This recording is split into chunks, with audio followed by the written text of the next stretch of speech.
حضرت بلال سے لوگوں نے کہا آپ نبی پاک سے متاثر کیسے ہوئے؟ تو جناب بلال کہنے لگے میں زیادہ لوگوں کو، مکے کے لوگوں کو جانتا ہی نہیں تھا، چونکہ میری ڈیوٹی تھی گھر میں کام کرنے کی، اور مجھے سخت سزا ملتی تھی امیہ بن خلف کی طرف سے، بلکہ تحقیق یہ ہے کہ یہ عبداللہ بن جدعان کے غلام تھے۔ امیہ بن خلف نے تو جب انہوں نے کلمہ پڑھا تو پھر خریدا۔ عبداللہ بن جدعان کہنے لگا میں فارغ نہیں، آپ لے لیں، آپ اس کو سزائیں دیں۔ تو کہتے میں ان کے گھر میں ہوتا تھا، تو میں تو زیادہ لوگوں کو جانتا ہی نہیں تھا، کبھی مجھے موقع ہی نہیں ملا تھا باہر نکلنے کا، ہماری غلاموں کی کوئی زندگی نہیں ہوتی تھی۔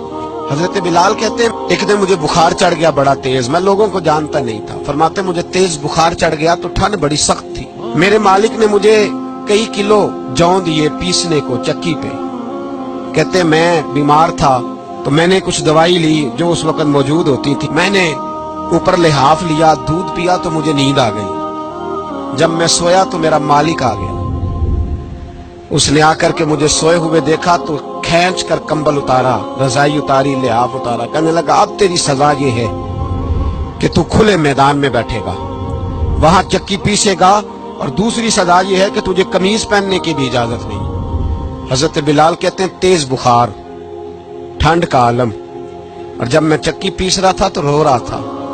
سیدنا بلال حبشی رضی اللہ تعالیٰ عنہ فرماتے ہیں میرے دروازے کے قریب سے رسول پاک گزرے اور مجھے ہائے ہائے کرتے دیکھا تو دستک دی، میں نے کہا کون ہے؟ دروازہ کھلے آ جاؤ۔ محبوب اندر آئے تو پوچھنے لگے کیوں رو رہے ہو؟ میں نے کہا جاؤ اپنا کام کرو، یہاں دکھ سارے پوچھتے ہیں مداوا کوئی نہیں کرتا، یہاں باتیں سارے سنتے ہیں، یہاں تقریریں سارے کرتے ہیں، حقوق غریباں پر بات سارے کرتے ہیں، مداوا کوئی نہیں کرتا، جاؤ اپنا کام کرو۔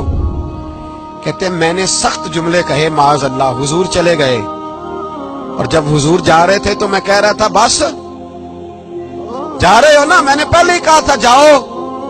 کہتے ہیں قربان جاؤں، تھوڑی دیر گزری تو اللہ کے رسول کے ہاتھ میں گرم دودھ کا پیالہ تھا، کھجوریں تھی، حضور تشریف لائے اور کریم رسول نے مجھے کھجوریں دی، دودھ پلایا اور کہا چل جا کمبل میں بیٹھ جا۔ تو میں نے کہا چکی کون پیسے گا، وہ تو بڑا مارے گا۔ کہتے ہیں لوگو اس نبی کا میلاد اور معراج بھول نہ جانا، اس رسول پاک کی محبتوں میں کمی نہ آنے دینا، اس محبوب کا نعرہ ساری دنیا میں لگا دینا۔ فرماتے ہیں میرے حبیب کے میں قربان جاؤں، مصطفیٰ کریم نے فرمایا تو بیٹھ رضائی میں اور آج تیرے حصے کی چکی میں پیسوں گا۔